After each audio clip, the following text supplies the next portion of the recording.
Hey there and welcome back to Ask Best Practice.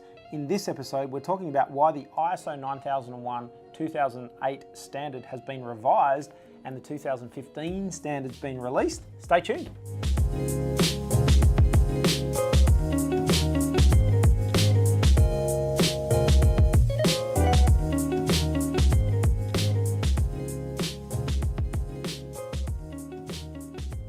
Okay, so on the ISO website, we've been looking at and talking about the changes, and this is the little guide that you can download. We'll pop the link in the comments below, on the description below. Why has the ISO standard been revised?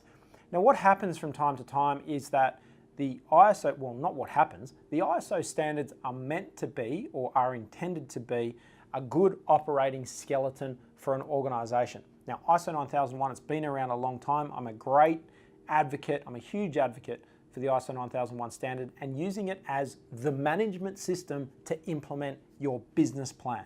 And this is a bit tongue-in-cheek, but what I think most organizations need is a good quality management system to implement their business plan. So that's what this is all about. So it's important for the ISO standards to keep pace with how industry is changing and updating and evolving.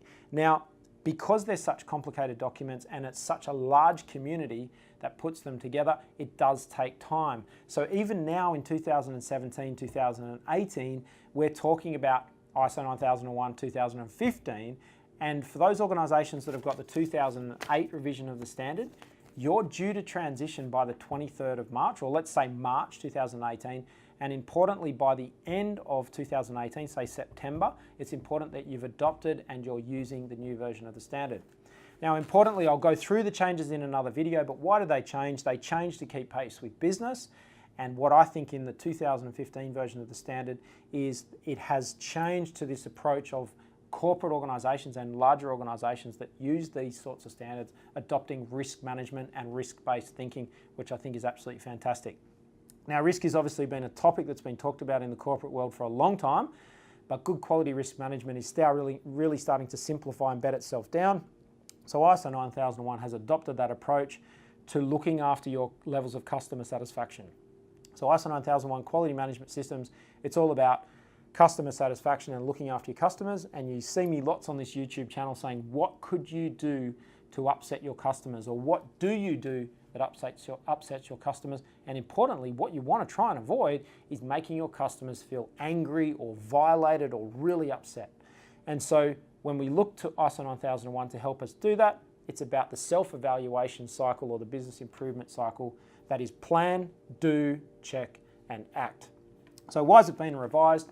It's been revised to come forward in the corporate world, look at more corporate thinking, what is current, what is modern, what are organizations doing, and attempting to maintain a future-proof approach. So this booklet, we'll pop the link in the description below this video, is an excellent little read. It's only a few pages. It's good for organizations. It's got a couple of great questions. I'd recommend getting a copy of it, having a read, and maybe circulating it in your organization if you're starting to make changes. So if you're a quality manager or systems manager and you're watching this video, grab a copy of this, have a quick read, and it might be something that you circulate with your senior management so they can understand what you're trying to do with upgrading your system. So lots of great videos coming to you. I've got some more information on this particular topic. So stay in the playlist that we've got here on YouTube, or look for the playlist in our YouTube channel.